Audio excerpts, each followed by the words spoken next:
Bueno, chicos, si les parece, vamos a comenzar. Así, como les decía, respetamos los horarios, ya son casi y 10. Bueno, hoy nos tocaba el encuentro conmigo directamente acerca de infecciones de piel y partes blandas. La idea es hacer un abordaje de las consultas más frecuentes en la guardia y tomar en cuenta algunas que pueden ser de mayor relevancia, así como de riesgo de vida. Bueno, vamos a comenzar como es habitual, con un caso clínico como para poder dejarlo picando y después volver a pensar sobre este caso clínico con la revisión hecha durante la clase.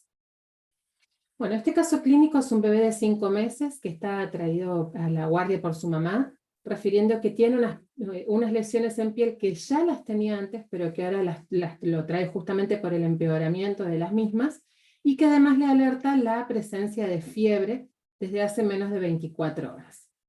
Pasa triage, se hace el triángulo de evaluación pediátrica que se constata como inestable por la apariencia del niño, que en ese momento tenía irritabilidad, y por las llamativas lesiones en la piel, como vemos en la foto, por lo que queda en código amarillo desde el triage y se hace su asistencia precoz. Ahí vemos las lesiones, igual luego nos vamos a detener, pero fijémonos y acordemos dónde están las lesiones, la importancia siempre cuando hablamos de problemas en pieles de la localización, de la profundidad, de si está cerca de los orificios o no, si es simétrico o no. Entonces, recordemos el tipo de lesiones y veamos que está generalizado. No hay lugar sano, salvo las palmas y las plantas, que se los comento porque lamentablemente en la foto no están. Sí está afectada también la zona del pañal, y vemos que tenemos unas bases eritematosas con unas lesiones agregadas encima, que aparecen costras o algunas ampollas incluso rotas, con más eritema en la zona del mentón y en esta zona debajo de la axila derecha. Estas son otras fotos mismas del paciente, como para poder ver otras zonas que quizás no pudimos ver en esa primera foto. Les dejo un momento para que miremos las fotos juntos. Veamos en la espalda, que está como más seca, parecería la espalda, pero que también tiene lesiones aparentes que son diferentes a las otras lesiones que encontramos en el resto del cuerpo.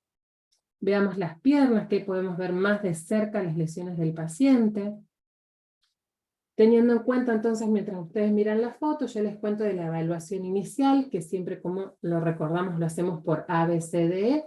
Encontramos entonces que está permeable la vía aérea, con una B de ventilación que está estable, con una frecuencia respiratoria que es adecuada, con una saturación adecuada para el paciente, con una frecuencia cardíaca que es normal, con una sistólica que es adecuada para el niño, la piel está cálida, el relleno capilar es normal. Sí lo encontramos irritable, pero se calma con su mamá, es decir, es consolable su irritabilidad solamente con el acercamiento materno. Y en cuanto a la edad de la exposición, vemos las fotos. Bien, entonces quédense la imagen, estas fotos, estas lesiones que vemos del paciente. Recuerden, como les decía, su localización, cuáles son las lesiones que tiene. Vemos lesiones primarias y vemos lesiones secundarias. Recordemos entonces cómo son, de base eritematosa. Vemos que tiene algunas que parece como andiana, con una lesión sobre ese eritema. Bien. Cuando hacemos la evaluación secundaria, recordemos que lo hacemos por el sample, que es este interrogatorio dirigido que vamos a hacer en la sala de urgencias. Nos cuenta la mamá respecto a los síntomas y los signos. La mamá nos dice que él es un bebé que ya tiene dermatitis atópica, desde hace un mes aproximadamente había sido diagnosticado, que desde hace 4 días las lesiones se empeoraron, poniéndose más rojo, que no le parece a ella que le pica ni que le duela, pero que además la alertó muchísimo hoy que estaba con fiebre. Estas fotos que vemos hacia la derecha son fotos de lesiones del paciente previo a lo que encontramos a las lesiones que vemos hoy. Bien. Con respecto de la A, que es de lo que es alergias, la madre nos refiere que, si bien le dijeron que es una dermatitis atópica y le dieron ciertos cuidados respecto de los cuidados de la piel, no tiene algo en particular que ella detecte como una alergia o una alergia conocida. En cuanto a la M de medicamentos, tenía indicado desde hace más de 10 días el uso de un jabón de avena, realizar baños cortos y colocar cremas con vitamina A, así como hace 3 días, cuando las lesiones aparentemente empeoraron, tiene una consulta y se le indicó que le administre difenhidramina por boca. Con respecto de la P, de patologías previas, volvemos nuevamente a la dermatitis atópica, que fue diagnosticada hace 20, 30 días atrás, pero que previo a esto era un niño sano, no se constatan enfermedades respiratorias o de otro tipo, ni tampoco neonatales. Y con respecto de la L, toma el pecho sin dificultad, y con respecto de la E, de los eventos que pueden asociarse a esta situación, no hay ninguno en particular. Bien, seguimos entonces. Y ahora sí vamos a adentrarnos un poco más al tema, teniendo en cuenta y dejando picando a nuestro paciente de 5 meses que vimos recién. Como para entrar en tema acerca de las infecciones de piel y partes blandas, que es el tema que nos trae hoy, es importante detectar algunas características. Una, que las infecciones de la piel y de las partes blandas son una consulta frecuente en la guardia de niños, y muchas veces nos genera cierta duda de qué es realmente lo que tiene este niño, si es una infección, si es un exantema, si es una infección de qué tipo es.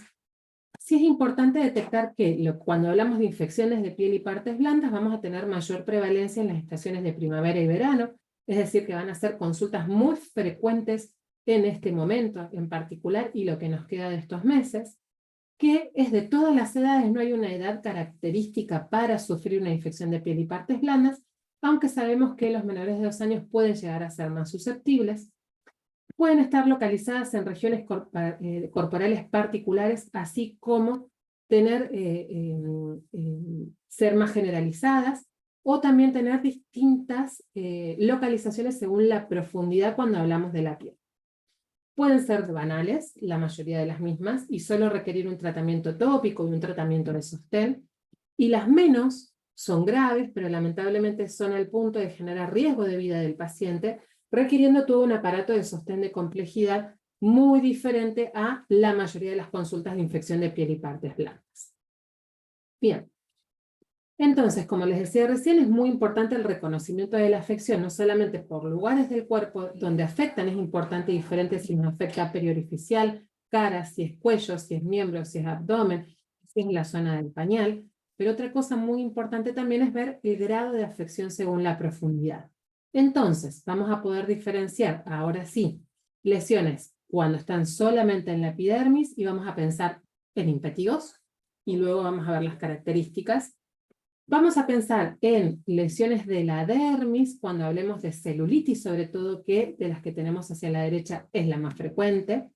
Vamos a tener afecciones del tejido celular subcutáneo, donde nuevamente está la celulitis presente, pero ojo acá cuando hablamos de fascia y de músculo, que vamos a hablar de celulitis necrotizante o de fascitis necrotizante.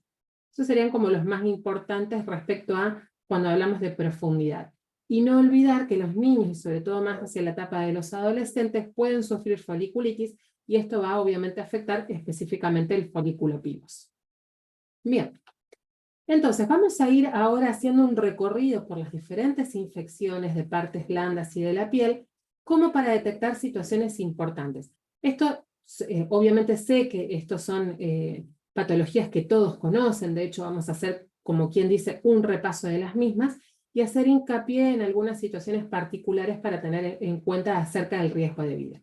Pero vamos a hacer un pequeño repaso para recordar entonces las infecciones aún las más frecuentes. Entonces, cuando hablamos del impétigo, hablamos, como decíamos recién, de una infección superficial, muy frecuente de los meses cálidos, que seguramente ya habrán tenido consultas por impétigo y nos quedan muchas por venir. Es importante recordar que el impétigo puede aparecer prácticamente en cualquier parte del cuerpo, pero tiene importancia en la cara y en todo lo que es zonas periorificiales. En la nuca puede aparecer, en las manos, y ahora vamos a ver por qué. Puede aparecer en extremidades, en axilas y en la región glútea, sobre todo en los niños que utilizan pañal. Recuerden que esto es propagación por continuidad. Entonces, rascado y lesiones en un lugar pueden ser llevadas a otras, ¿sí? Es altamente contagioso, ya sea para la misma persona por la continuidad en sí, como así a otros niños. Es importante destacar que el impétigo es superficial y no tiene síntomas sistémicos. Sí, y esto es importante recordar, puede dar adenopatías locales según el lugar de la afección, y esto es posible, es frecuente y es benigno, y no debe alertarnos para pensar en algún otro problema. Si hay un factor predisponente muy clásico y muy claro, es que en general aparecen lesiones anteriores, no aparece sobre una piel absolutamente sana el impétigo, sino que va a aparecer sobre una piel que ya está lesionada o lacerada, ya sea por una lesión anterior, por ejemplo, una picadura, o erosiones mismas, por ejemplo, después de sonados de nariz muy importantes, o lesiones periorificiales, vamos a ponerle una gingivostomatitis, una herpangina, y luego el niño aparece con estas lesiones. ¿Cuáles van a ser los gérmenes más importantes? Y acá vamos a repetir siempre los mismos gérmenes. Vamos a tener streptopiógenes del grupo A la cabeza y los estafiloaureus, pero sobre todo en el impétigo, más strepto que estáfilo. ¿Cuáles van a ser las características comunes de un impétigo? Recordemos que van a ser pequeñas pustulitas con una base eritematosa, y eso va a ser el inicio del impétigo, una base eritematosa con pequeñas pustulitas.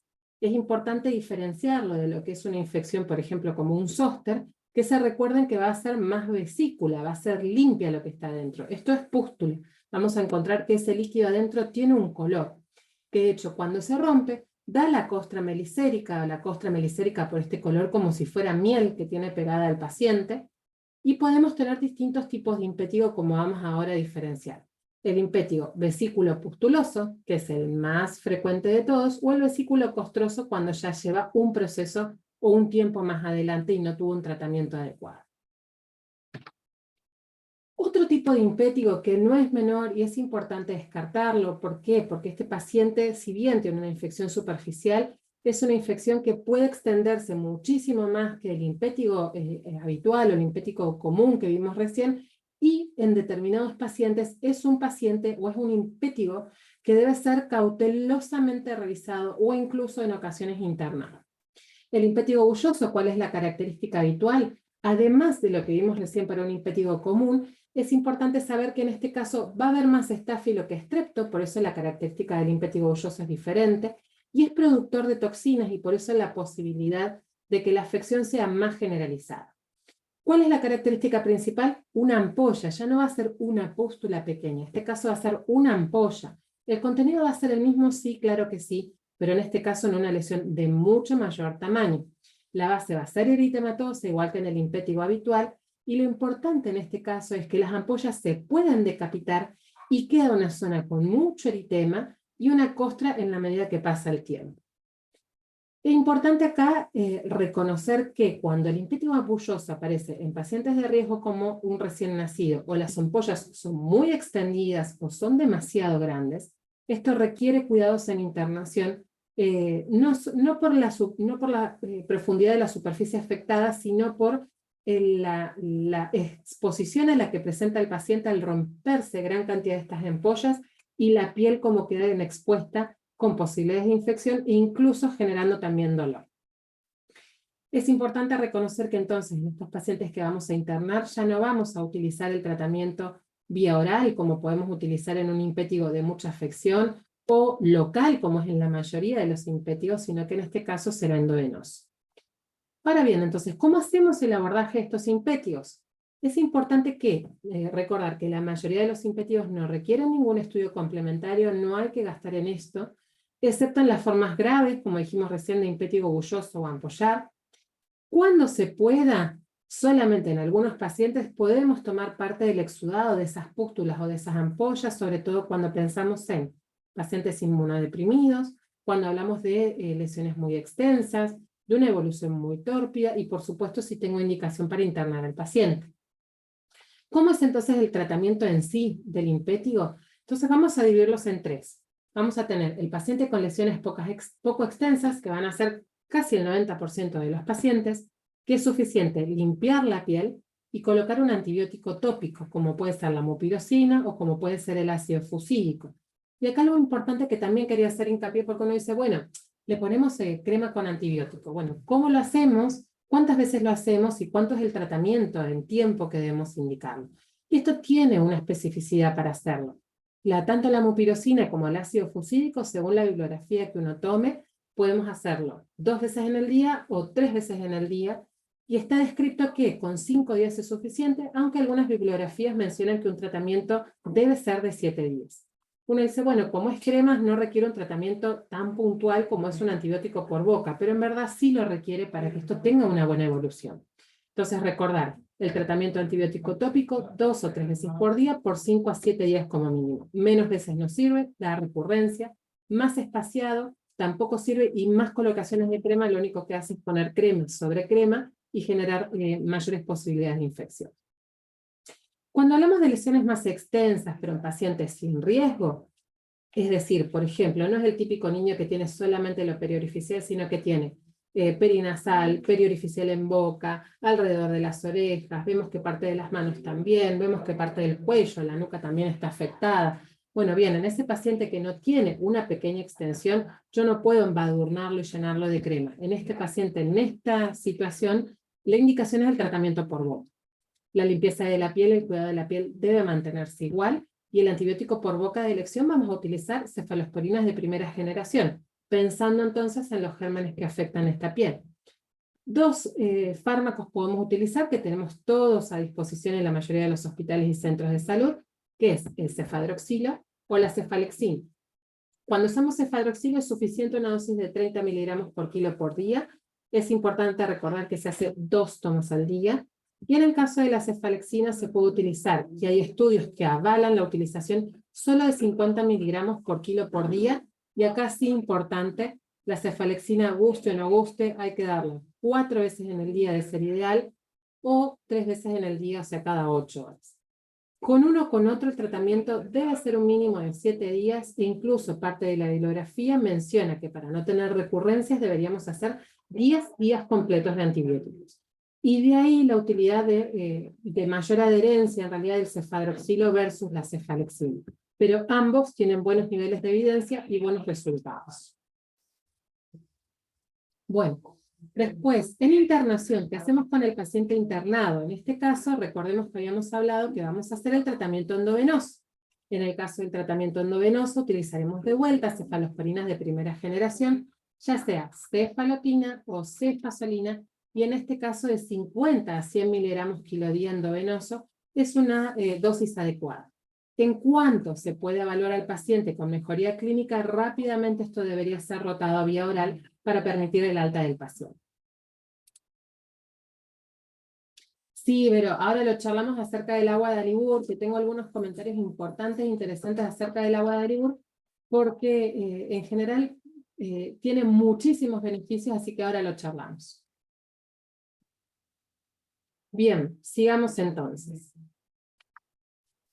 Recuerden entonces, si hubiera fracaso en el tratamiento, luego de 48 a 72 horas de mejoría, que es cuando nosotros deberíamos a un impétigo, sobre todo el que le pusimos tratamiento por boca, ¿no? Uno dice, bueno, ¿andará, no andará bien? Tenemos la indicación de citarlo en 2 a 3 días para ver cómo evolucionó. No va a estar perfecto el paciente, pero las lesiones deberían estar más secas y por lo menos no haberse extendido. ¿Qué pasa cuando el paciente viene a los 2 o 3 días de nuestra consulta y vemos que sigue igual? Vemos que las costras meniscéricas están iguales, que no ha tenido nada de mejoría, o incluso que se extendió más. Tenemos que pensar en otras 2 cosas. Uno, que tenemos más afección por estrepto que por estáfilo, entonces en ese caso nos va a venir mejor una amoxicilina clavulánico. O podemos pensar, lo cual no es frecuente, pero podemos pensarlo, por suerte nosotros en Neuquén todavía no tenemos tanto SAMER, es decir, meticilinos resistentes, pero bueno, quizás podamos tener algún que otro paciente que vemos que tampoco funciona, y en ese sí deberíamos pensar en pasarle Bactrim o TMS. Pero a la cabeza, una cefalo de primera debería andar muy bien. Seguimos entonces. Si quieren, los vamos respondiendo ahora a las preguntas.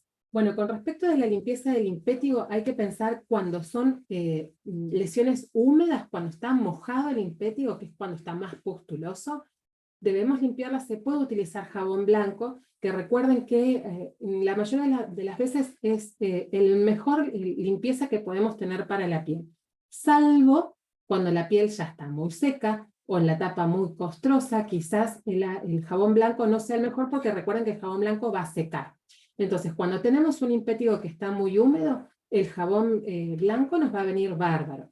El agua de Dalibur también nos viene muy bien. Acuérdense que el agua de Dalibur es una mezcla de antisépticos, incluso tiene ese olor especial porque incluso tiene hasta el camfor. O sea, tiene unas propiedades antisépticas y secantes muy buenas. Entonces, para todo lo que es la parte húmeda, el agua de Dalibur está perfecto. Recuerden algunas cosas. El agua de Dalibur en los niños sobre todo debería usarse diluida, entre el medio al tercio, no deberíamos utilizarla pura, por la parte del alcanfor, y recuerden que el agua de Dalibor tiene etanol, así que cuiden esta parte con lo que es, obviamente, la toma del agua de Dalibor por algunos de los niños, ojo con la intoxicación, y no dejar compresas mucho tiempo con el agua de Dalibor. Deberíamos entonces, con un impetigo húmedo o jabón blanco, si tenemos disponible agua de Dalibor diluida, podemos hacer pequeñas compresas y hacer higiene de la zona.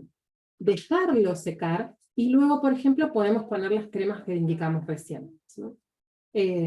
Cuando la etapa está costrosa, se puede utilizar cualquier tipo de jabón. En realidad es mejor que utilicen agua y jabón para limpieza de las lesiones. Y una vez que está costrosa, en realidad ya nos habla de que estamos prácticamente más en la fase de mejoría del paciente.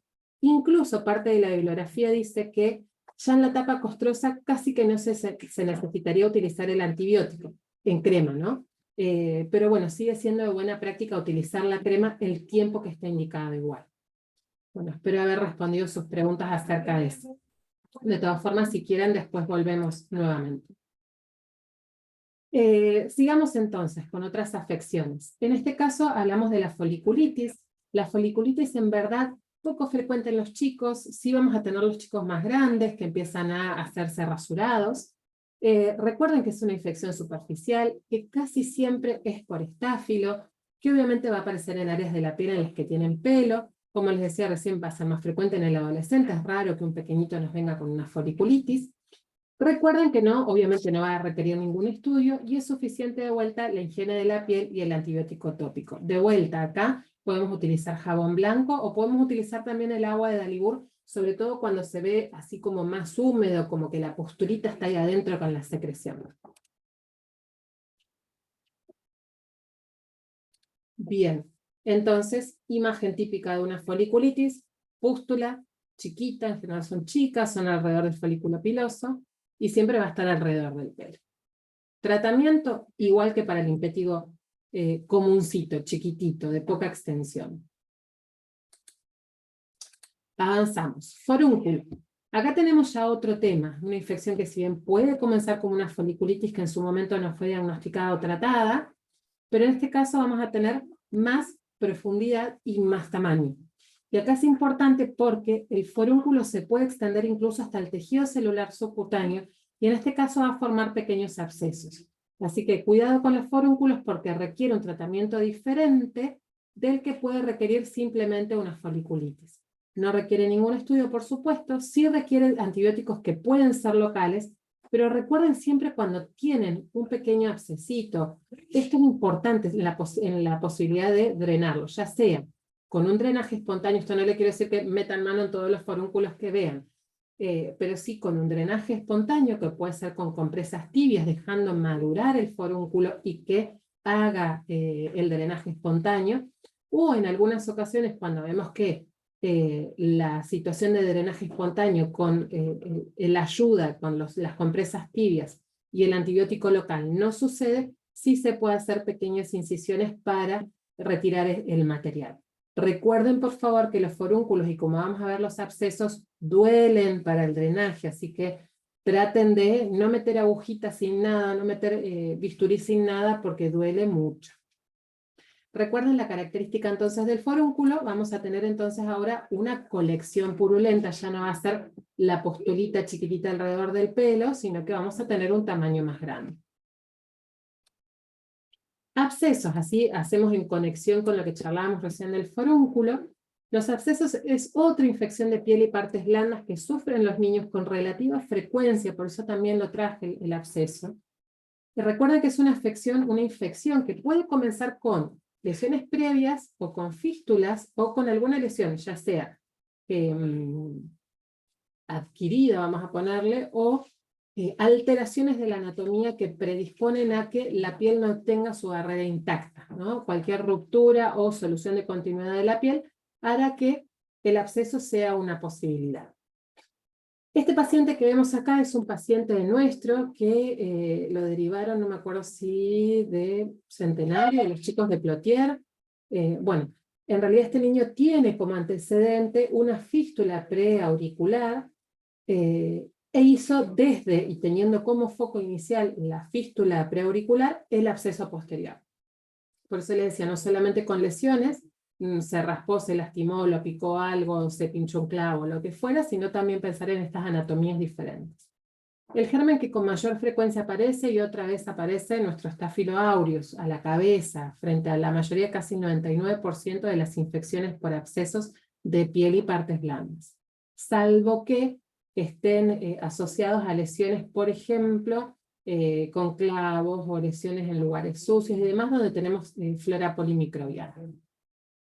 Estudios complementarios, en verdad, cuando se desconoce el tamaño y la profundidad o el origen, es posible hacer una ecografía. ¿Por qué? Porque esto nos va a dar datos acerca de qué tipo es la colección que tenemos, la profundidad, el tamaño.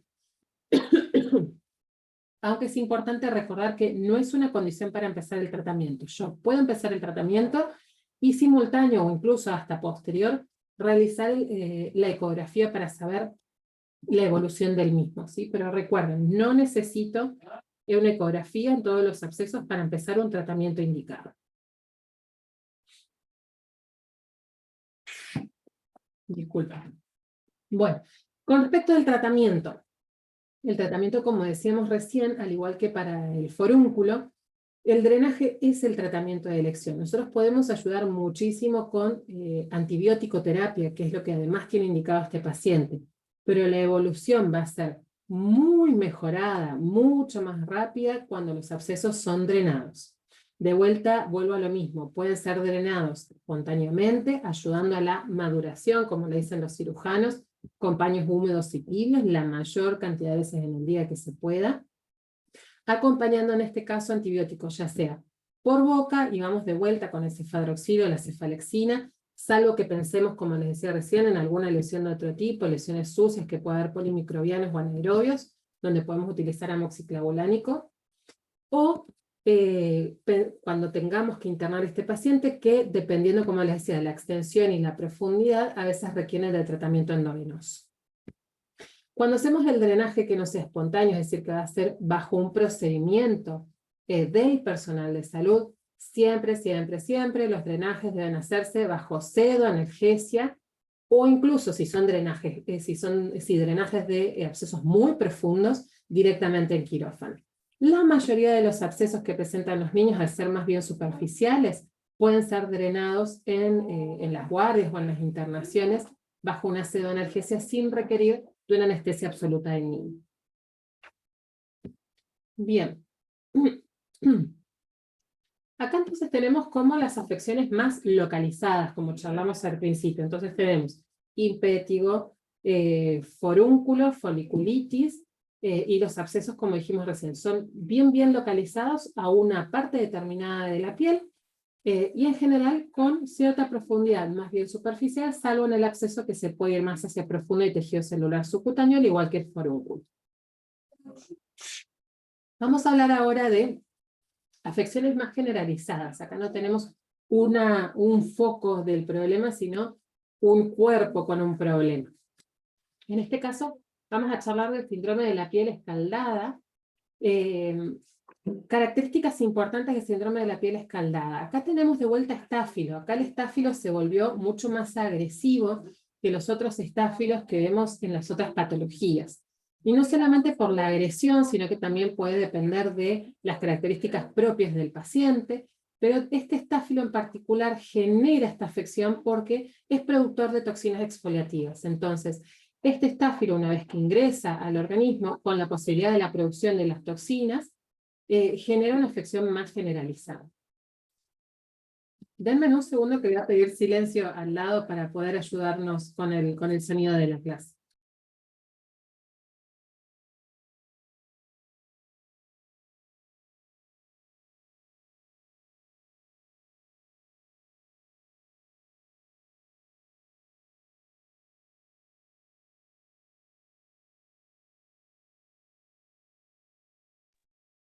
Ahora sí, disculpen. Bueno, seguimos entonces. El síndrome de la piel escaldada, como les decía recién, vamos a tener entonces de vuelta Staphylo aureus, pero con una característica particular que es el de las toxinas exfoliativas. Tiene un pródromo que no en todos los pacientes aparece, sí aparece en los pacientes más pequeñitos, que es el pródromo de la conjuntivitis, del edema facial y de la descamación periorificial, como vemos en los dos niños de las fotos. Como les digo, es bastante característico cuando existe, pero cuando no existe, la verdad que nos ponen problemas, porque no quiere decir que no tiene piel escaldada, sino que lamentablemente no se presentó con este pródromo. O incluso puede no ser observado por las familiares y ya venir con un tiempo de instalación del síndrome de la piel escaldada y no detectarse. El síndrome de la piel escaldada, como les decía recién, es una afección orgánica general, entonces vamos a tener que el paciente puede acompañarse de fiebre, puede tener mal estado general o incluso presentar irritabilidad, porque la piel escaldada duele, es una afección más bien superficial, pero como bien sabemos, mientras más superficial está afectada la piel, más doloroso es la afección. Va a afectar la cara, las axilas, ingle, pero puede afectar la superficie corporal absolutamente toda. El diagnóstico es clínico. El tema es que cuando nos viene un paciente con estas características, con tanta afección como tienen estos niños, fijémonos las fotos de estos dos chicos, la nena de arriba con la característica de la descamación periorificial, con mucha afección en el cuello, fíjense las axilas también que afectadas, parte del abdomen, aunque la foto está cortada, y fíjense este niño que viene rojo, eritema intenso, zona del cuello, los labios descamados, la cara hinchada, nos da un poco de susto. Entonces, si bien el diagnóstico es clínico, ya que no hay algún método complementario que nos haga el diagnóstico específico, sí es de buena práctica hacer algunas cosas como un hemograma y una PCR para saber el grado de afección del paciente. Cuando vemos que la afección es muy generalizada, tener en cuenta el medio interno de este paciente, y si es posible realizar cultivo de las lesiones, aunque es un poco problemático porque no es como en un absceso que vamos a tener material para sacar, y así acá sí es importante la toma de los hemocultivos. Vamos a ver un momento acá las imágenes y algo que es importante y es bastante característico del síndrome de la piel escaldada, es esto que se llama signo de Nikolsky. Vemos entonces, si la tuviéramos que definir como nos enseñan en dermato, obtenemos una eritrodermia que va a evolucionar a lesiones ampollosas, y la característica del signo de Nikolsky es que yo toco una de estas lesiones de las ampollas y se rompen. Fíjense cómo en la tercera foto, cómo pasa el dedito por una de las ampollas y saco la piel.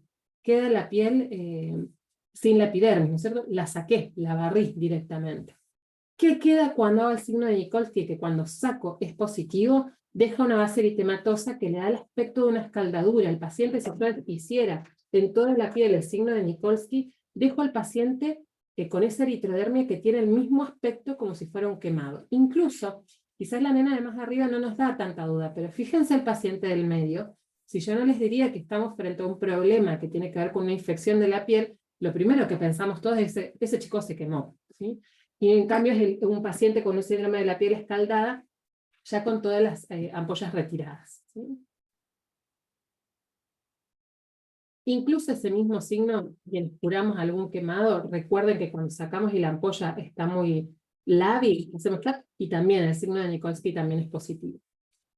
Bueno, estos pacientes se sugiere que hagan tratamiento en internación, no son pacientes para hacer tratamiento en el hogar. Es importante las medidas de soporte. Pensemos cómo se comporta un quemado. El quemado se comporta teniendo en cuenta dos cosas importantes, la hidratación y la analgesia. Entonces, en este paciente nos vamos a tratar igual. Vamos a tener que tener cuidado con la hidratación, de no deshidratarlo. Recuerden que hace mucha exudación de líquido, o incluso edemas, ¿sí? Este paciente va a tener dolor, así que ojo acá con no analgecer el paciente. Y otra de las cosas importantes, por supuesto, estamos hablando de una infección, entonces la antibiótico terapia va a ser nuestra tercera pata del tratamiento. En este caso, obviamente, el tratamiento tópico como única medida no se recomienda, aunque podría recomendarse en alguna zona en particular, pero no como único tratamiento, y si el tratamiento de antibiótico terapia, al menos al inicio, debe ser endovenoso. Y yo acá tengo que pensar en qué tengo que cubrir entonces. Vamos a ir, si bien se puede utilizar cefalosporinas de primera generación, la bibliografía indica que estas toxinas exfoliativas, este Staphylo aureus, funciona mejor con ampicilina sulbactam o incluso a veces la presencia de presentaciones de tipo sepsis o de shock del paciente hacen que yo tenga que pensar en administrarle vancomicina, o incluso cuando pienso en otros gérmenes o presencia incluso hasta de anaerobios, agregarle clindamicina. Pero piensen que a la cabeza iría las cefalosporinas de primera generación o la ampicilina y sulbactam. Es importante entonces que nos llevemos que el síndrome de la piel escaldada, el paciente sufre 3 cosas, no solamente la infección, la deshidratación, sino también el dolor. Entonces, las 3 patas tienen que ser tratadas por igual. Y este paciente no podría irse a la casa. Seguimos entonces con celulitis. Y acá yo les hice un apartado especial y diferente porque en verdad el capítulo de la celulitis es un gran capítulo dependiendo del lugar de la celulitis en la que estemos hablando. Así que acá por eso me voy a detener en poder diferenciarlo o clasificarlo según distintos lugares. Vamos a hablar de generalidades porque la celulitis es celulitis para todo el mundo y el lugar de donde esté. Vamos a hablar entonces siempre de infecciones bacterianas que van a estar localizadas en la piel, en el tejido celular subcutáneo, inclusive puede ser invasiva a más profundidades, como vamos a ver a lo último. Puede ser de infecciones locales, es decir, por continuidad, o por vía hematógena. De vuelta vamos a tener los mismos gérmenes, ya sea el Staphylo aureus, que va a tender a estar más localizado, pero a la vez de más localizado, más profundo, y tiene posibilidades de abscedarse. Y el Streptopiógenes, que va a tender a ser celulitis más extensas, incluso de rápida afección.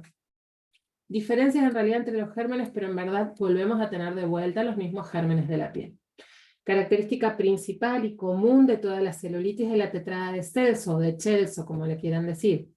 4 cosas importantes. Las celulitis tienen dolor, tumor o edema, rubor o eritema, y calor. Las 4 cosas tienen que estar para pensar en una celulitis. Si no están todas, pensemos en otras afecciones. No sé, tiene una reacción alérgica, tiene otra cuestión, ¿sí? Pero dolor, rubor, calor y dolor serían entonces sí o sí las que deberían estar. Además, si la celulitis está afectando a algún sitio de flexión o de movilidad, como puede ser el codo, las rodillas, algún lugar de la cadera o inclusive el cuello, van a dar impotencia funcional. Y esto también es importante recordarlo porque uno, cuando ve una celulitis en un lugar de flexión o de mucha movilidad, termina pensando, che, no tendrá una artritis, no tendrá una fractura por debajo, no habrá una lesión ósea. Recuerden esto, no les digo para que se queden tranquilos de que solamente la celulitis, pero recuerden y no se asusten cuando tenemos en lugares de flexión y de mucho movimiento. Bien, entonces pasemos, como les decía recién, a los distintos tipos de celulitis. Vamos a hablar de celulitis facial y celulitis del cuello. Y acá les vamos a diferenciar en 2, en las celulitis faciales y de cuello que tienen puerta de entrada, muy frecuentes, sobre todo ahora como les decíamos en verano, ya sea por heridas que se hayan infligido el mismo niño, jugando y demás, o por picaduras, por eso la frecuencia ahora. Los mismos gérmenes que charlamos recién se produce tanto en bebés mayores como en niños, suelen tener muy buen estado general las celulitis faciales y de cuello cuando son por puerta de entrada, y el tratamiento en este caso es tratamiento por boca. El tratamiento tópico no va a servir para una celulitis, para ningún tipo de celulitis. Siempre el tratamiento es vía oral, es sistémico. Y acá es importante recordar, como dijimos antes, las celulitis duelen, entonces es importante que el tratamiento en las primeras 24 o 48 horas esté asociado con un analgésico desinflamatorio. Puede ser una dipirona, un ibuprofeno o un paracetamol, recordando que el ibuprofeno y la dipirona a 20 miligramos por kilo tienen buenos efectos desinflamatorios. Recuerden otra cosa importante, cuando veo una celulitis es importante delimitar la flexión, ya sea por 2 formas, directamente marcándola, o algo que es de buena práctica, y la verdad que actualmente casi todo el mundo tiene celular, pidiendo a la madre que saque fotos diariamente. Es importante que estas celulitis faciales y de cuello se controlen siempre en 48-72 horas. Entonces podemos ver si esto tiene una evolución adecuada o si es tórpida o complicada. ¿Cuándo vamos a hablar entonces de una celulitis tórpida o una celulitis complicada? Cuando no hay mejoría clínica después de 48-72 horas. No citemos al paciente al otro día porque no vamos a ver grandes cambios.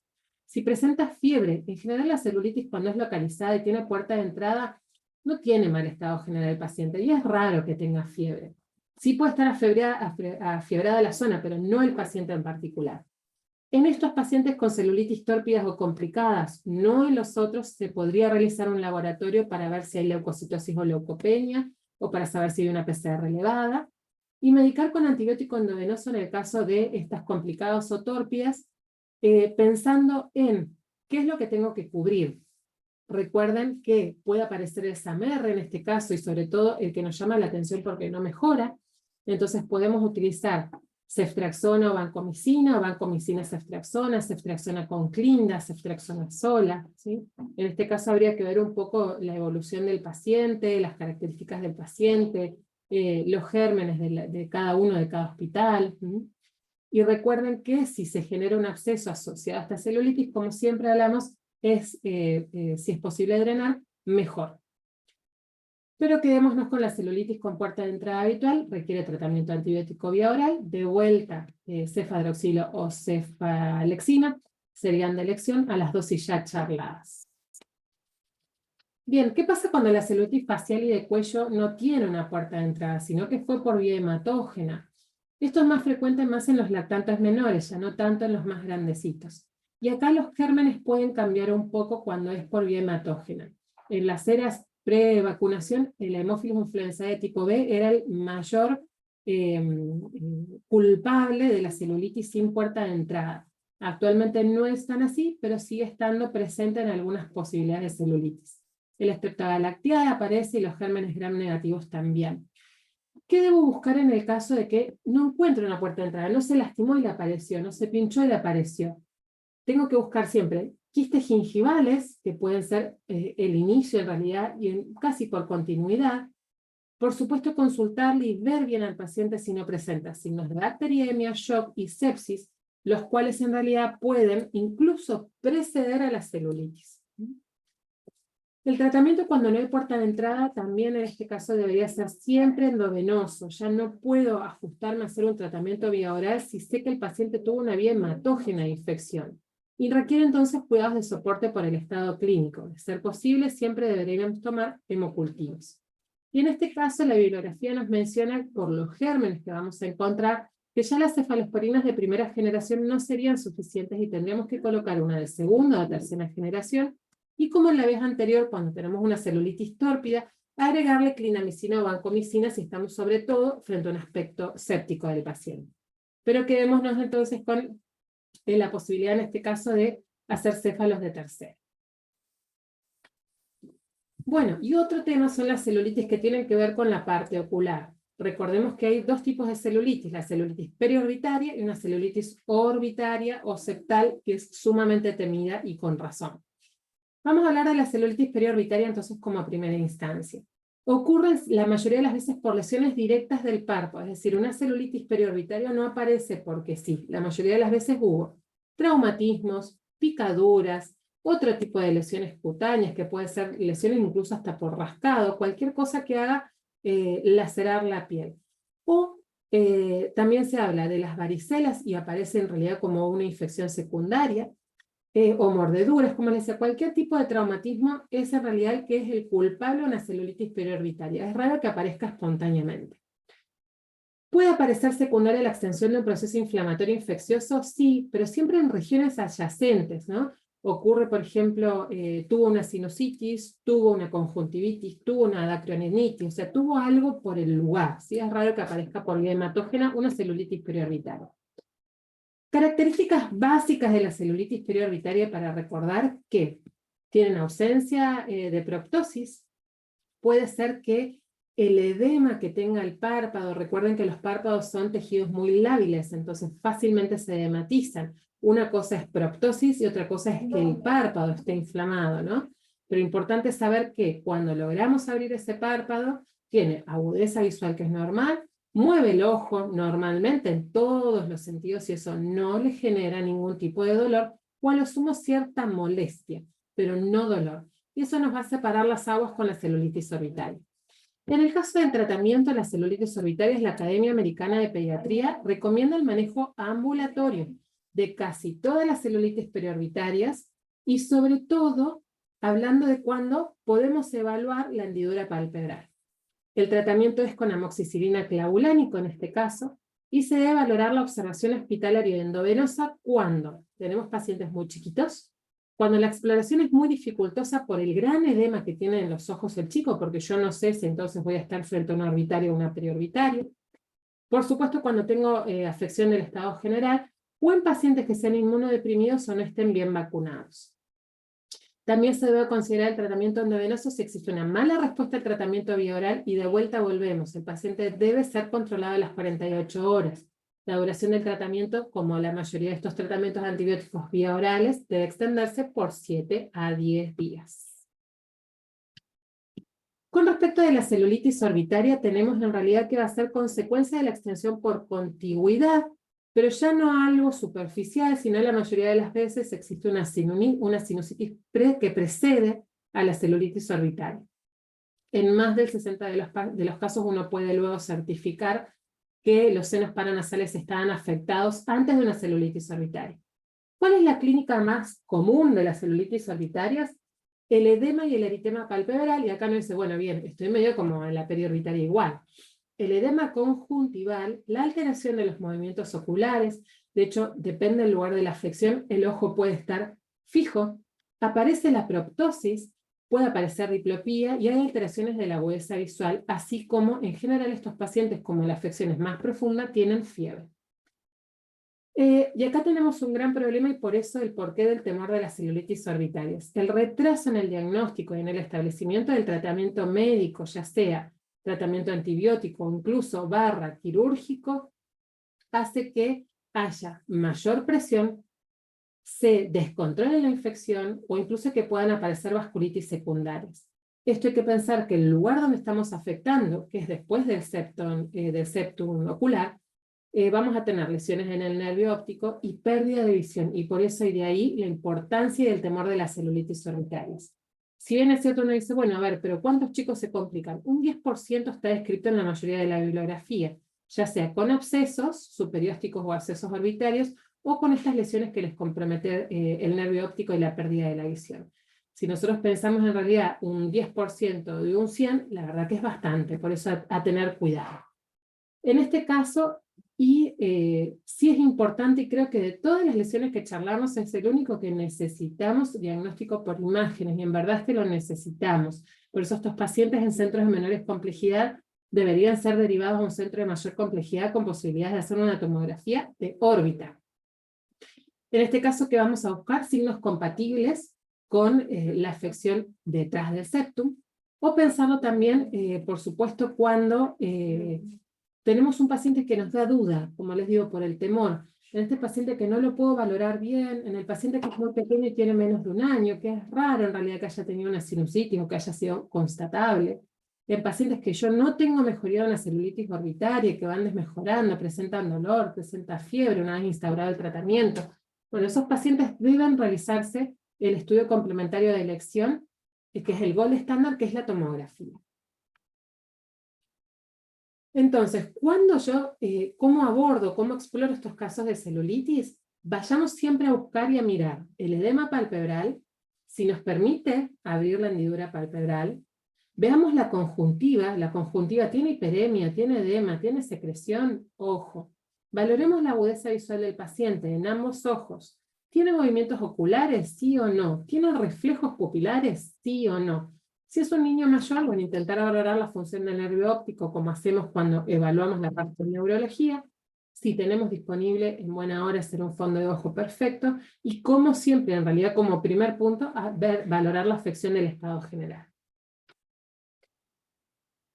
Acá vemos fotos, fíjense qué característico entonces esto de la proptosis para los dos pacientes. Acá no estamos hablando de edema nada más, hablamos de proptosis.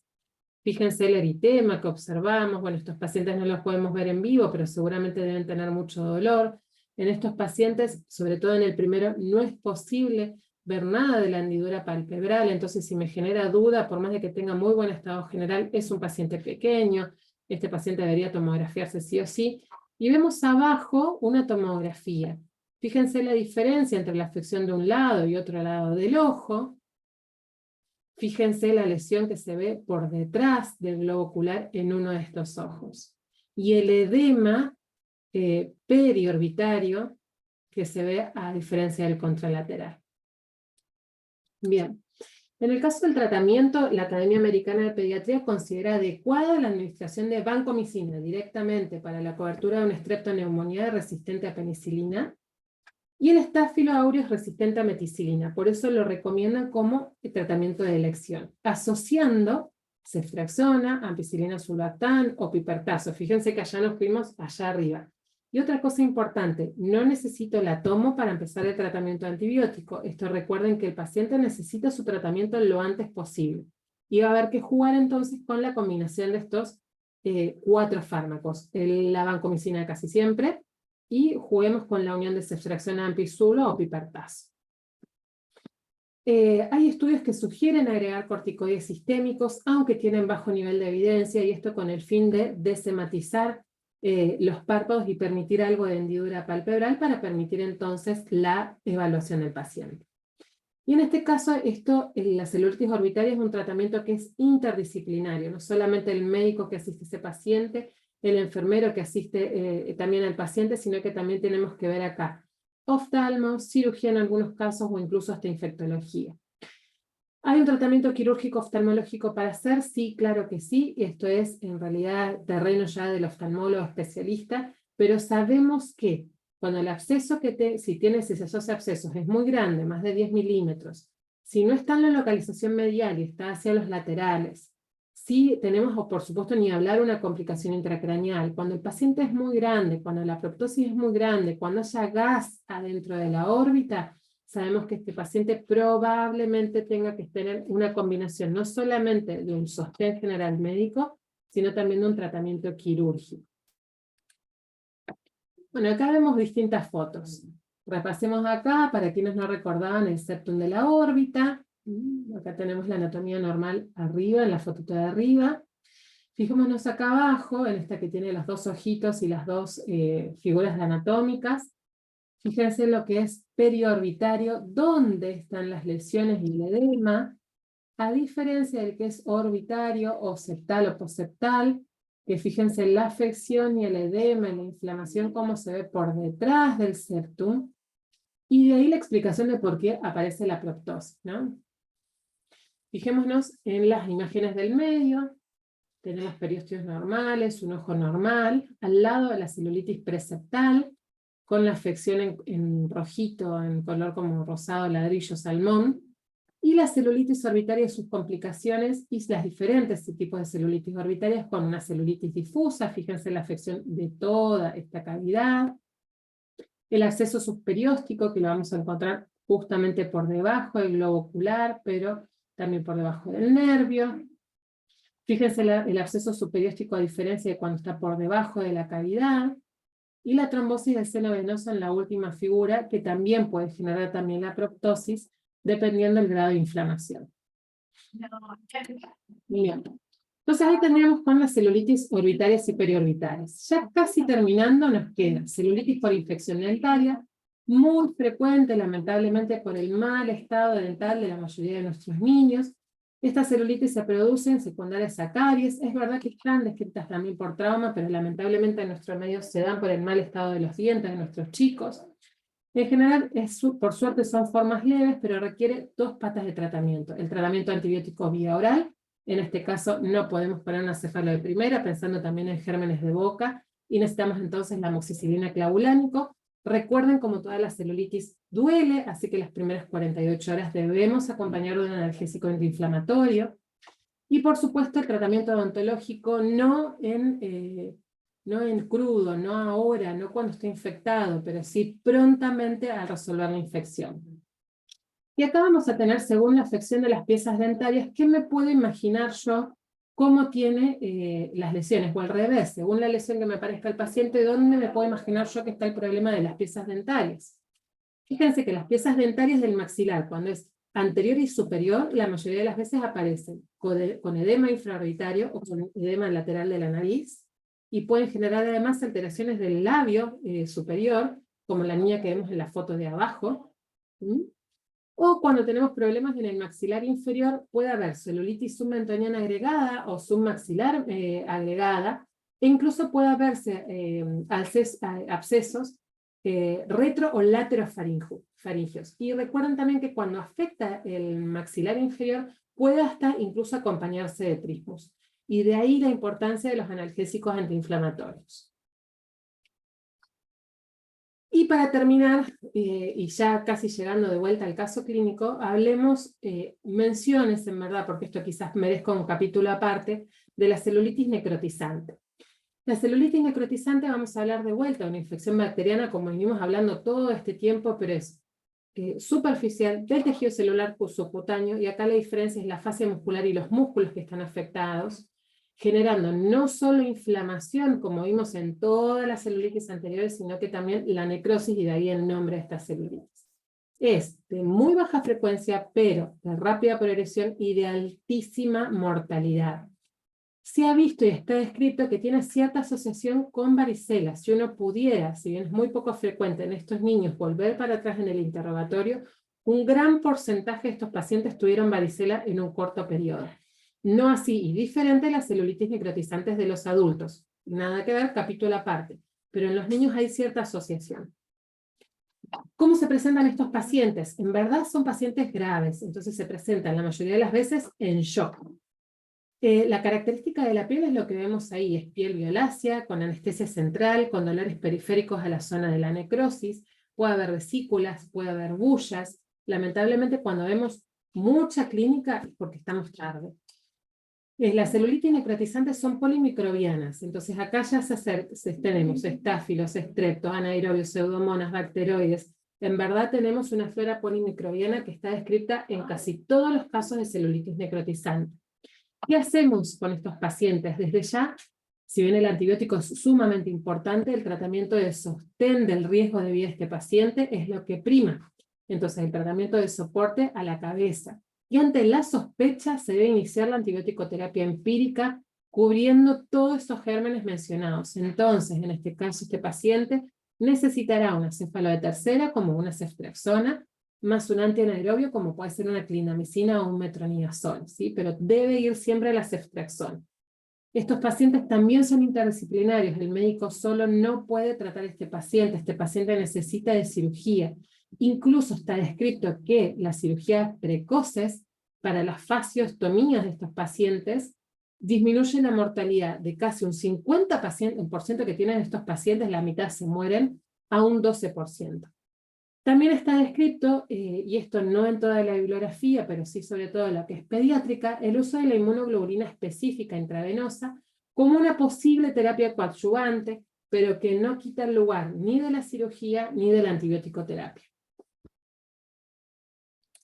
Bien, entonces recordemos esto y lo pensemos cuando el paciente se presenta en mal estado general, con dolor en la piel, que incluso aún puede no verse violácea, y que con el correr incluso de los mismos minutos comienza a aparecer.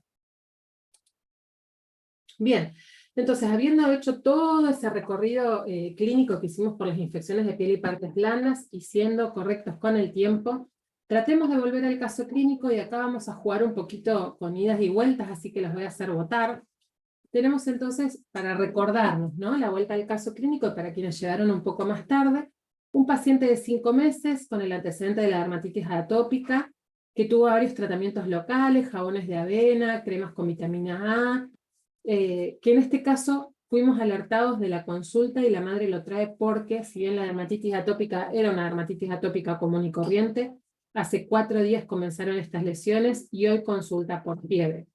Habíamos visto que la evaluación primaria estaba estable, porque tenía frecuencia cardíaca normal, tensión arterial normal, saturación normal, la piel era cálida, el relleno capilar era bueno, el neurológico era bueno, estaba irritable por momentos, pero la mamá lo alzaba y el niño se calmaba, tomaba el pecho lo más bien, y como les digo, estaba todo estable. Obviamente esta piel nos asusta, ¿no? Pero era un paciente que estaba en absoluta estabilidad clínica.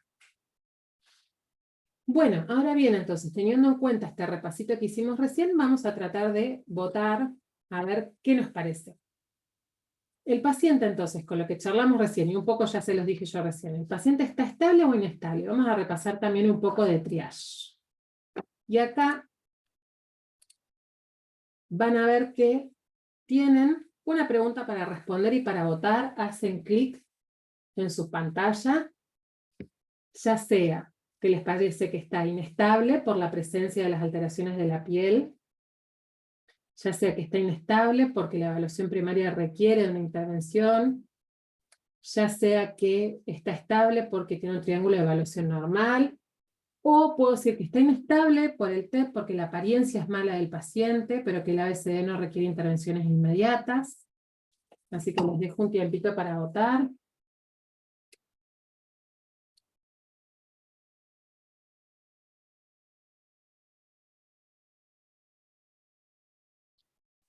Les dejo un momento más. Ya van sumándose.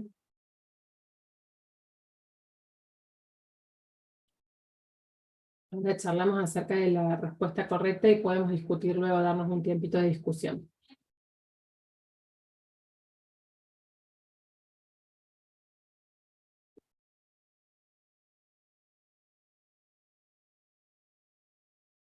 Bien. Tenemos casi la mitad de ustedes que ya hicieron su votación y con un minuto de cada la pregunta vamos a finalizarla, si no perdemos tiempo. Y en realidad dice, bueno, el 54% de ustedes dijeron que está inestable por triángulo de evaluación pediátrica por la apariencia del paciente, pero que en el ABCD no requiere intervenciones de urgencia. Y en verdad estoy de algo en desacuerdo, ahora miramos por qué. El 36% de ustedes dice que está estable por triángulo de evaluación normal, ella dice que está inestable por la presencia de las alteraciones en la piel, por el triángulo y por la evaluación médica, y el otro dice que está inestable por la evaluación primaria, requiere intervención de urgencia. Bueno, por suerte nadie votó que requiere nada de urgencia porque es verdad, no requiere nada de urgencia. Si pensamos en el triángulo de evaluación pediátrica, recuerden que teníamos apariencia del paciente, pero apariencia no por lo que yo veo de la piel, que a veces puede generarme cierto temor, sino que recuerden que cuando hablamos de apariencia hablamos más de lo que tenga que ver con su estado neurológico, es decir, está irritable, no se calma, no se consuela, está desconectado, no me mira. Si pensamos desde ese punto de vista, en verdad la apariencia, desde el lado de la apariencia general del paciente, no estaría alterada. Tiene cierta irritabilidad y eso lo podemos discutir, pero se calma con su madre. Recuerden que el otro lado de la parte del triángulo de evaluación pediátrica era lo respiratorio, que no está en tela de juicio ahora, y la parte de lo que tiene que ver con la piel. Recuerden que es la piel como parte de hablarnos de la circulación. Entonces, cuando vemos el lado alterado de la circulación o de la piel, vemos si está moteado, que no está este paciente, si está cianótico, que no está este paciente, o si está pálido. En verdad, está rosado en las partes que vemos fuera de las lesiones. Por lo que el triángulo de evaluación pediátrica de este paciente está estable, ¿sí? Y cuando vamos a la evaluación primaria, concuerdo con ustedes que no requiere de ninguna intervención, ideal. Bueno, ahí ven sus resultados, como les decía recién.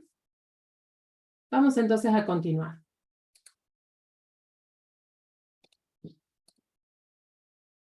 Bueno, ¿qué se hizo con este paciente? Este paciente dice acá que un paciente sin riesgo de vida, como dijimos recién, sí nos deja un poco de ruido lo de la fiebre, se hace el tratamiento para la fiebre, se da dipirona directamente, y se administró difenhidramina porque era lo que tenía en ese momento el paciente indicado, que incluso le tocaba la dosis, y se asumió que esta irritabilidad podía ser por prurito. Recuerden que era un paciente de 5 meses. Por la afección que tenemos y por la fiebre, se decidió tomar un laboratorio. El laboratorio es este que vemos acá, tiene 5.160 blancos, tiene 77% de neutrófilos, tiene 17% de linfocitos, o sea que parece bien, por lo menos por esto viene una infección bacteriana, ¿no? Tenemos plaquetas normales, tenemos una hemoglobina algo baja, pero bueno, habría que verlo según las curvas de la edad de este paciente, tiene 5 meses justo. Tenemos además, que no lo copié acá en el laboratorio, pero tenemos una función renal normal, una función hepática normal, un estado de ácido base normal y una PCR de una cruz positiva.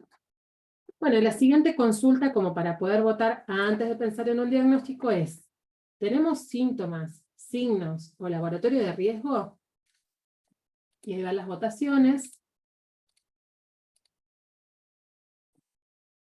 Ahí les dejo entonces abierto, de vuelta, hacen clic donde consideran que es su pregunta, su respuesta correcta. Van a ver, la primera dice, presenta compromiso generalizado. La B dice, presenta fiebre. La C dice, tiene leucopenia límite. La D dice, todas son correctas. ¿Cuáles de estos serían entonces signos o síntomas de riesgo para ustedes?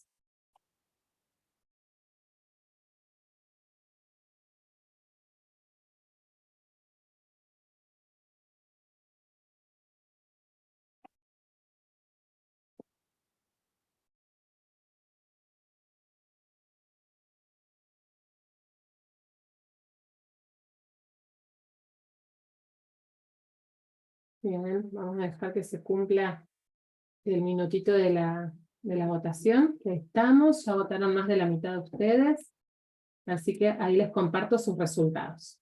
Bueno, 43% detectó como un signo de alarma o de riesgo la fiebre, un 25% de ustedes dijo que era la leucopenia límite y un 32% dijeron que eran todas correctas. En verdad, la fiebre es un signo entonces de riesgo en este paciente, y en este quizás da un poco de duda, ahora que la leo de vuelta la consulta, la pregunta, el compromiso general en cuanto a que la piel está toda afectada, ¿no?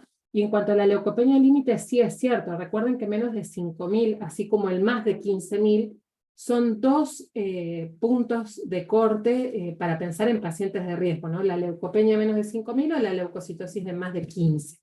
Así que en este caso todas serían las correctas, ¿sí? Vamos de vuelta con, con lo que sigue, así ya terminamos este caso clínico. Bueno, con este paciente nosotros lo que decidimos, observando que teníamos un compromiso generalizado de la piel con un paciente estable hemodinámicamente, un paciente clínicamente estable, pero con mucho compromiso de toda su piel. Fíjense que prácticamente no había zonas sanas de la piel. Tenía fiebre, tenía 5 meses, o sea, tenía menos de un año. Teníamos un laboratorio casi con una leucopenia. Dijimos, este paciente ni locas, la mandamos a la casa y decidimos presentarlo a la internación. Como para ser prolijos también previo a la presentación a la internación, decidimos tomarles hemocultivos, aprovechando además que el paciente estaba con fiebre, y le indicamos de inicio tratamiento con cefalotina 100 miligramos por kilo de día. Vimos que esté bien hidratado, aunque incluso este paciente venía tomando el pecho súper bien, y le dejamos sus antihistamínicos, asumiendo que estas molestias que tenía podía ser por prurito. Ese fue nuestro accionar desde la sala de urgencias nuestra hacia nuestra internación. Entonces, bueno, la primera pregunta fue, bueno, pero ¿cuál es el diagnóstico presuntivo que tienen de este paciente? Así que comparto esa duda que tuvimos nosotras en ese momento con ustedes. Tienen como opción A un síndrome de la piel escaldada. Tienen como opción B un impétigo bulloso. Tienen como opción C una dermatitis atópica. O tienen como opción D una celulitis. Los dejo votar un ratito. Recuerden que esto es anónimo, así que no se ve quién se vota, anímense todos a votar. Esto igual puede estar súper peleado porque incluso nosotros, ahora les voy a contar, pensamos un diagnóstico y luego el diagnóstico también cambió.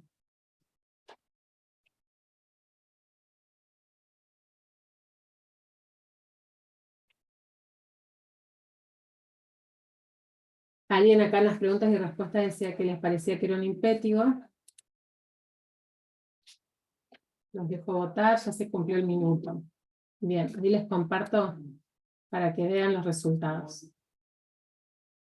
Bueno, ahí está, ahí lo ven. El 28% de ustedes dijo que era un síndrome de la piel escaldada, un 44% un impétigo bulloso, el 24% una dermatitis que le fue medio mal, y un 4% dijo celulitis. En verdad, como les digo, esto no necesariamente tiene que ser, y vieron que muchas veces nosotros le decíamos, en urgencias no necesitamos saber el diagnóstico del paciente, sino qué problema tiene y comenzar a tratarlo. Pero es cierto que cuando uno comparte a un paciente con una internación, necesita dar un diagnóstico presuntivo, por lo menos algo que está pensando. Nosotras en particular en la sala de urgencias pensamos en un impétigo bulloso. La verdad que no pensamos en que fuera una dermatitis atópica porque tenía fiebre, las lesiones estaban muy eritematosas, tenían dianas, arriba tenía parte húmeda. La verdad que no nos pareció una dermatitis atópica, así que ese en verdad lo sacamos en primera instancia. Tampoco nos pareció una celulitis. ¿Por qué? Habíamos charlado que las celulitis en realidad, recuerden que son como placas en la piel con tetrada de Celso, y la mayoría de las veces está como localizada en alguna zona en particular. Si estuviéramos hablando de una celulitis más sistémica, quizás tendríamos que hablar de una necrotizante, y la verdad que el nene estaba súper bien, salvo un par de picos de fiebre, tenía muy buen estado general. Por eso la celulitis también la sacamos de camino. Como les decía, nuestro diagnóstico presuntivo fue el impetigo bulloso, incluso el síndrome de la piel escaldada. Nosotras en su momento también no lo pensamos como diagnósticos los dos más fuertes. El síndrome de la piel escaldada nos pareció que no tenía un Nikolsky positivo y que no tenía eritema general, sino que era como más localizado, y por sobre ello tenía las ampollas que algunas tenían secreción. Por esa razón, nuestro diagnóstico fue de impetigo bulloso, pero como les digo, no estamos obligados cuando estamos en urgencia a pensar en un diagnóstico, sino en un problema a resolver. Por eso sí, se lo decidió internar, se lo hemocultivó, se le puso el antibiótico, se lo hidrató y demás. Acá les comparto la evolución y el cierre de este paciente, que fue, como les decía, un paciente real. El resumen de la internación, bueno, nos dice que es un paciente que estuvo con lesiones de varios días de evolución, que tuvo un registro febril, que en ese momento ellos lo decidieron tomar como un síndrome de la piel escaldada. Mencionan que se le hicieron curaciones diarias, colocación de vaselina estéril en ese momento, se hicieron sí en las lesiones más profundas ácido fusídico tópico, tuvo un buen manejo del dolor con la morfina y con dipirona arregladas, en ese momento estaba con paracetamol y con el hidroxicina y con ibifenidramina por el prurito aparente. En esta situación, desde el aspecto de infectología, se decidió rotar el antibiótico a penicilina más clindamicina hasta que estuvieron los hemocultivos que vinieron negativos. Y después sí se le rotó a un cefadroxil, o sea, a la cefalo de primera, por vía oral. Si bien las lesiones tuvieron buena evolución, dado que el paciente no contaba con condiciones de higiene adecuadas en el hogar, ni tampoco las posibilidades para nuevas consultas y controles, se termina derivando a un centro de menor complejidad para completar las curaciones y, como les digo, la curación total del paciente. Así que bueno, eso sería un poco como para devolverles qué pasó con ese paciente que les conté al principio como disparador. Bueno, y como para cerrar y terminar, algunos tips que me gustaría que se lleven. Recordar que la mayoría de las infecciones de piel son de evolución benigna, no requieren estudios, no gasten en eso, no pinchen a los chicos. La mayoría de las veces tienen buena resolución con un tratamiento que sea local o vía oral, siempre utilizando cefalosporinas de primera generación, salvo que en casos especiales estemos pensando en boca, en lesiones sucias, en chicos no vacunados. Recuerden que en los cuadros más extensos hay banderas rojas que no se nos pueden pasar, que es la fiebre, el mal estado general, la leucopenia o la leucocitosis. Pensar en tratamientos endovenosos cuando las lesiones sean extensas, haya banderas rojas o tengamos evoluciones tórpidas. Recordemos que ser mucho más cuidadosos con los menores de 3 meses, los inmunosuprimidos y los pacientes que recientemente hayan tenido varicela, pacientes peligrosos que nos traen una alarma. Siempre detectar en celulitis general un dolor desmedido a la lesión, y sobre todo cuando el paciente no nos gusta y no luce bien desde el principio. Si no luce bien desde el principio, ya tiene la celulitis y tiene un dolor desmedido, ojo, ese paciente, tenerlo cerca, dejarlo en observación.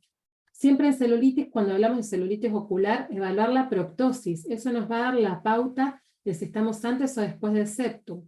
Recordar que el dolor y los movimientos oculares aparecen incluso los movimientos oculares en forma tardía, así que no busquemos como único valor de diferenciación entre una celulitis orbitaria o periorbitaria, porque incluso los que tienen la periorbitaria pueden tener algo de molestia ocular también. Recordar que en los últimos 2 casos nunca hay que demorar el tratamiento antibiótico, no importa exactamente qué tiene el paciente. Yo le hago el tratamiento de soporte y le hago la antibiótico terapia de urgencia. Recuerden que eso nos es una obligación como pediatras de la guardia. Luego se podrá ver, y el pediatra o el médico de la internación, incluso que puedo ser yo mismo en 2 momentos diferentes, tengo una obligación en un sector y tengo otra obligación en otro sector. Así que bueno, chicos, eso era todo hasta acá. Era una clase un poco más larga, porque hicimos un repaso de lo más general que se pudo y lo más resumido que se pudo, recordando las banderas rojas y las situaciones límites. Vemos a ver si hay alguna pregunta. Volver a recordar la presencia de etanol en el agua de Alibur para no dejar compresas. Sí, Héctor, tal cual. Recuerden esto, el agua de Alibur tiene ese olor diferente o un olor raro por el alcanfor, pero por el etanol. Así que, ojo, el agua de Alibur es buenísima para limpiar o hacer una compresita muy corta, pero no dejemos bañados a los chicos en compresas tipo momia con agua de Alibur. Tengan mucho cuidado, se pueden intoxicar. Y recuerden que la intoxicación por etanol es grave, es difícil de tratar y puede ser incluso hasta mortal. Bueno, muchas gracias, Vero, por el agradecimiento. Bien. Bueno, creo que no hay más preguntas. Muchas gracias. Bueno, les agradezco entonces a todos sus devoluciones. Gracias, Héctor, por el recordatorio del etanol y el agua de Alibur. Bueno, y Sonia, no hay ninguna consulta más. Vamos cerrando si cumplimos con el